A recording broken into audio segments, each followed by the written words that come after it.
right, let's jump right into it. Now, the first thing I want to talk about is Joe Rogan. Joe Rogan made a mistake. He made a mistake. Well, was it a mistake?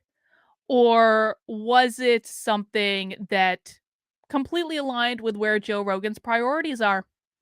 That's the question that I have.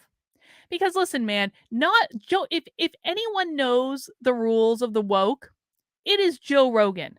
One of the rules I have, there's actually a chapter in Actively Unwoke that lays out 11 rules for fighting back against the woke. And rule number 8 is possibly the most important rule. I know I put it in number 8 because there's reasons, but it is actually probably the most important rule when you're fighting back against the woke. You don't bend the knee. Ever. Ever. Even if you're wrong. And listen, man, Joe Rogan said some things that were wrong. He did. That Planet of the Apes thing, that was wrong. That was racist. But that's not the point. Because here is the thing. The woke are not looking for an apology. They are not looking for reformation. They are not looking for behavior change. They're not looking for people to be reasonable human beings and say, you know what? I made a mistake. That was a really shitty thing to say, and I should never have said it. They aren't looking for that. They are only looking for your submission.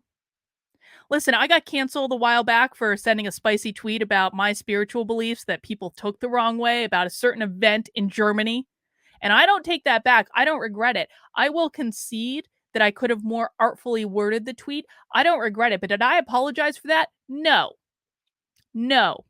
And I still get crap about that tweet today, and I will never apologize for it. Not only because it was completely accurate and consistent in regards to how I view the world and my spiritual beliefs, but also because the outrage wasn't real. And the outrage towards Joe Rogan isn't real either. And I'm going to prove that in the course of this stream. This was not real outrage. And I understand the inclination of people to want to try to be rational and reasonable human beings. I get it. But what you have to understand is that when you are going up in front of a woke cancel mob, the woke cancel mob are not being rational, reasonable human beings. They don't want you to be a rational, reasonable human being. They only want your submission. That is it. That is their only goal. And once you submit to them once, they have you over a barrel for the rest of your life. I am actually really disappointed in Joe Rogan because of all the people in the world. Joe Rogan should have known better. He should have known better. And it makes me wonder what his real motives are. Grim Metals, keep on doing what you do, Carlin. I listen to you as I work. If you ever need any hand-poured metals, I'm here. Ooh, Grim Metals, don't tease me with a good time. I could think of a lot of uses for that, my friend. I'm going to keep you in mind. But the reason that I say that Joe Rogan may not have been doing this for the reasons that, to get the mob off his back is this tweet that came out today. Let me just make this. I always forget to make the font bigger for you guys, but we can get that up real quick. This is from Adam Kokesh. I don't know who this guy is. Apparently he's canceled on everything. I'm sure you guys know who he is. I don't know who he is. But I was a little perturbed at this tweet that I saw this morning.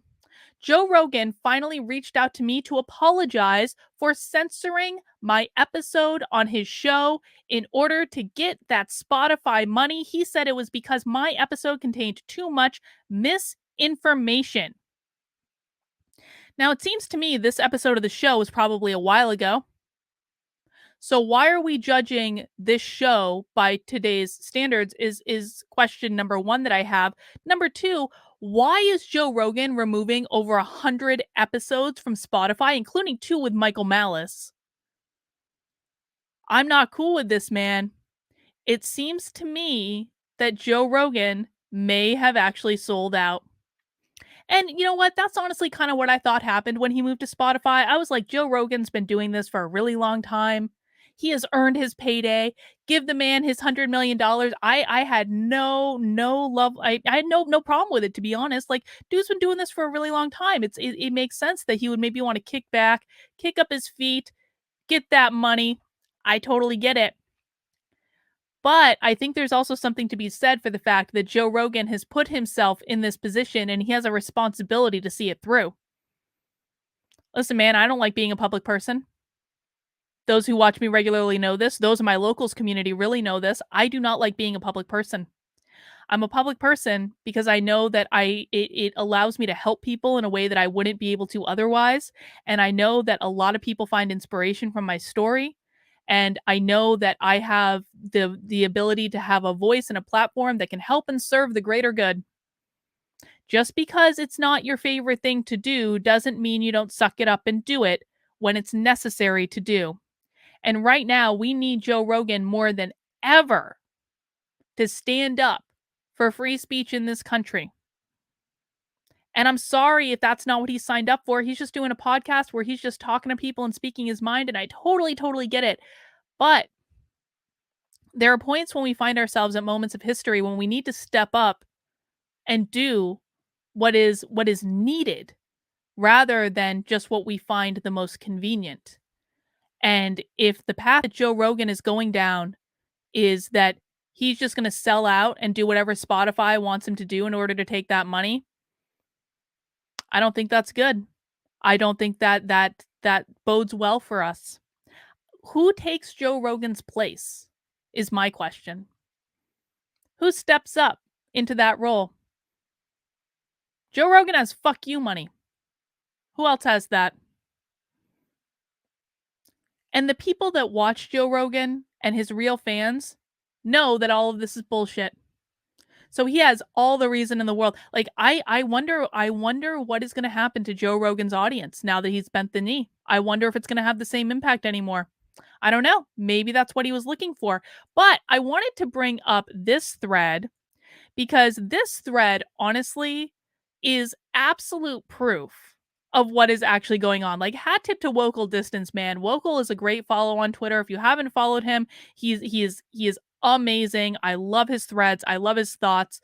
But this was a really interesting thread, and I wanted to just walk you guys through it because if you guys think that this is all an accident, what's happening to Joe Rogan right now, it is not an accident. This is a political game, and this is why. This is why right here you do not apologize because he is nothing more right now than a pawn in a political game, and they won yesterday when he bent the knee. There were a million better ways that he could have handled this entire situation. But let's read this. Yeah, I think Nat D, I wouldn't say he's better than James Lindsay. Wokel is different than James Lindsay, but he's awesome. He is awesome. He knows his stuff, and like the things that he puts out are fascinating. And I loved this thread. Let's walk through it.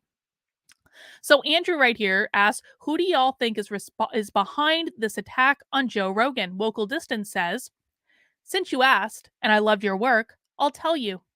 This is a professional political attack. 3 waves, one right after the other, is not a coincidence. Good spacing, good timing. So it's absolutely professional. But who was it, you ask? That takes some digging. The video compilation of Rogan saying the N-word was dropped by Patriot Takes 6 days ago. You see the video in the tweet in pick 1, and Patriot takes credit for republishing the information in pick 2. That they take credit is important, and you'll see why shortly. As you can see from their bio, Patriot Takes is partnered with Midas Touch. Oh. And this is where it gets interesting. Who is Midas Touch? Well, they are a professional political organization. In fact, they are a Democrat super PAC, more on that in a moment, run by 3 brothers. Ben, Brett, and Jordan Milesales. I don't know how to pronounce that last name. Sorry. All of them have worked in media and have expertise in understanding manipulating media. The most important thing for us is that Brett was a social media manager for Ellen DeGeneres and is an expert editor, which matters because Patriot Takes works with Midas Touch, and I'd say it's a safe bet that given their expertise in social media management, that the N-word video was created by Midas Touch. But we are not done. Midas Touch is a super PAC. Well, what's a super PAC, you ask? Well, a super PAC is a political advisory group with a special twist. Super PACs may raise unlimited sums of money for corporations, unions, associations, and individuals that spend unlimited sums to overtly advocate for or against political candidates. That means that a super PAC can take in unlimited amounts of money and then spend however they want politically. Midas Touch is a super PAC. They can take in as much cash as they want. 4.7 million for the 2020 election cycle and 1.5 million for the 2022 cycle to be exact. Now, to recap, Midas Touch, a super PAC which can collect as much cash as it wants from pretty well anywhere, and is a professional strategy and media firm run by people with deep ties to entertainment, likely had a hand in the N-word video Patriot Takes used to attack Joe Rogan. So the question is why? Why are they doing this? And what do they have to gain? I think I found a clue in the letter Patriot Takes wrote about all this. Look at the highlighted part. What does that tell you? What does it look like to you? So the highlighted part says, this past week, Patriot Takes republished and brought to the national spotlight dozens of recorded instances where Joe Rogan used the N-word, referred to black people as Planet of the Apes, and applauded a Nazi salute, among other despicable racist conduct. And I want to make clear right now, because I know this will get clipped out of context, I ain't condoning any of that. These videos have now received millions of views. Patriot Takes is bragging about their millions of views and how they made the video the center of the national conversation. They are bragging about their clout. Rogan is the one guy the left can't cancel. If a group could cancel Rogan, it would be a massive show of power. As we've talked about a million times, what they're doing, critical race theory, all the rest of it, is not about race. It is only about power. This attack on Joe Rogan is only about power. That's all it is. It is about power. Naruto says, I have a training you should consider for Spy Stream. The math is homophobic training. It starts February 15th. Naruto, you know you can post that in my locals, and I appreciate it. Let's definitely do that for Spy Stream. Woke people and legacy media groups have been trying to cancel Rogan for ages because he steals their audience and doesn't play by their rules. Rogan also offers his enormous platform to people like Jordan Peterson that woke progressives in media circles really don't like. The group that takes out Rogan would gain a lot of clout and a lot of power. The group that can say, we canceled Rogan. If we can get him, if we can get him, we can get you too. Would be able to swing a very large stick. And that's what this is ultimately about. It's a play for power. In short, Midas Touch is a political super PAC that is very likely behind the Patriot Takes accounts. They're attempting a viral hit on Joe Rogan so they can take him out, both because they don't like him and because they want monetizable clout for having done so. So, Andrew, that's who's behind this. The question is, what can we do about it? If every person who helped said, we are with him and we will tell our audiences to cancel Spotify. If they cancel Joe, this would be over in a day. He's true about that. He's right about that. If everyone won't stand up, we need brave people to lead organic pushback. Brett Weinstein has been doing this with his Thanks Joe Rogan hashtag. Finally, it needs to be made clear to Spotify that if they cave, they will pay a significant cost. We have to make that clear. They need to pay a cost for this. If we can do these things, I think we can protect a guy who has done so much for so many. Listen, man, I started off the stream saying that I think Joe Rogan's selling out, and I think that, I don't want to diminish. I shouldn't diminish. I should be nice. I think that he is probably under a tremendous amount of pressure. I cannot imagine having that number of eyes on him or on me that he has on him. Can't imagine it. But this is why he makes the $100 million. This is why you get paid the big bucks, man. You get paid the big bucks when you've got to make big decisions and you've got to stand up for things that are right no matter what. Now, I do believe, even though I think Joe Rogan is selling out a little bit and I think he's taking that sweet Spotify cash, I do also believe that it is incumbent upon all of us to stand up. Even those of us that have never been and probably will never be on his show, it doesn't really matter. Because this isn't even about Joe Rogan. This is about principle. This is about freedom of speech. This is our protecting our ability to have different ideas. Everyone needs to be standing up and backing him. I did see some talk on Twitter today of conservatives that were getting a little miffed that Joe Rogan was pulling down episodes. They're like, why should we stand up for him? He's pulling down episodes. You stand up for him because it's the right thing to do. You stand up for him out of principle. You stand up for him because you would want someone standing up for you if you were in the same situation. Now, I do want to mention after Wokel posted this, Dave Portnoy piped in. And I thought that this was really interesting because he saw Wokel's thread. He retweeted it. You can see right there. And he said, read the below thread on Rogan. All I know is the Rogan propaganda videos felt similar to the videos made to attack me. And so I went back and looked at the account that always resurfaced old out of context clips of ours and checked to see who followed it. 3 names are identical, and there they are. There is our Midas Touch, professional political operative, clout chaser, multimedia strategists that are just doing this to try to take down Joe Rogan as part of a political game.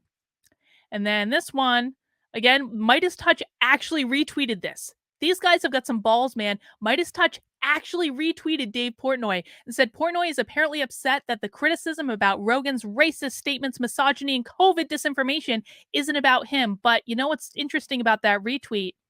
As Wokel Distance pointed out about 15 minutes before I went live, he said, after Dave Portnoy retweeted my thread, added his own analysis, Midas Touch attacked him, but did not deny launching the attack on Rogan. I think it's now clear that a professional political super PAC, Midas Touch, is behind the attempt to cancel Joe Rogan. Well, obviously. And that is why Joe Rogan should have never, ever, ever bent the knee in the first place, is because this is not about racism. This is not about people making really bad and quite frankly offensive jokes that never should have been made in the first place. His apology means nothing. Here is the thing that people need to understand. Actually, you know what? No, I'm going to talk about that one in a second. Let me go back to this one because this is actually more relevant to the point I'm about to make. Here is what people don't understand. The apology will make no difference at all, not in any way, when the apology is not what is sought. Again, we have to remember, people like these super PAC bullshit guys, they're not interested in your apology. They're only interested in using you for their own political gain. So while you're not playing by the same set of rules, man. If you are playing by the set of rules that said, "Oh, I said some shitty things and I really regret that." Listen, I get it, man. When you're streaming on the internet, sometimes you're not even conscious of what you're saying. So I can understand saying, "Oh," especially some of the things he said, he shouldn't have said. Now, I do want to say that many of those things that were in that video were taken out of a larger context that I do think we should always consider. That Planet of the Apes thing, man, that was just bad. That wasn't good.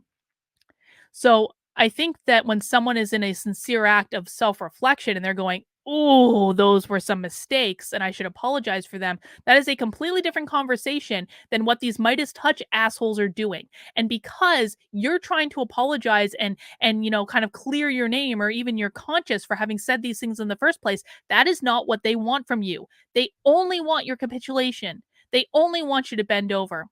And what I really hope is that Joe Rogan learns from this. He already should have learned this lesson in the first place, man. But he should absolutely be learning this time. Joe Rogan should be paying attention to every single person who is speaking up and having his back. And I'm sorry, but if he bends the knee again, he is letting down every single person that spoke up to have his back. Because a lot of people are putting themselves out there to defend him right now. And I think the cancellation is a character building exercise. It's one of the most absolutely insightful things that you can go through. You learn who is your friend and you learn who is not your friend. You learn who is your ally and you learn who only wants to be on your team when times are good. I know a thing or two about this. I've been through this a couple times, not on Joe Rogan's level. Thank the good Lord. But I've been through this a couple times.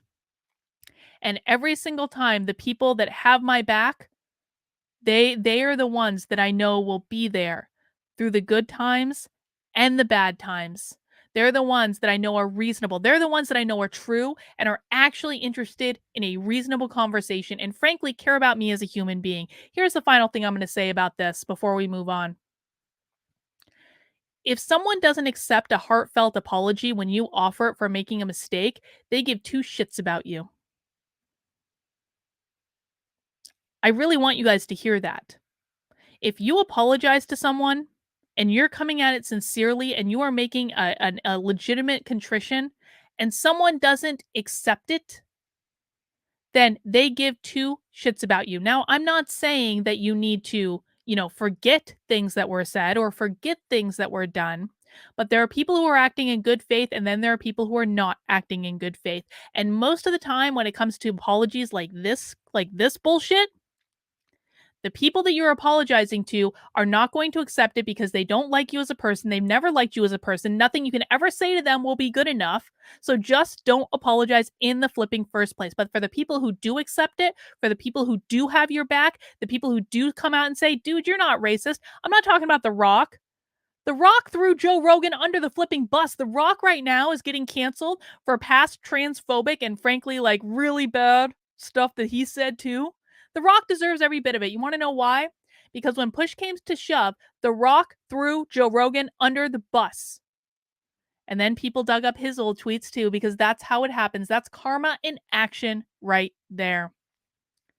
But if you ever go through cancellation, God forbid, if you ever go through it, whether it be at Joe Rogan's level or you just get canceled by your local group of like Karen moms who won't let their kids come over to your house to play anymore, it doesn't really matter.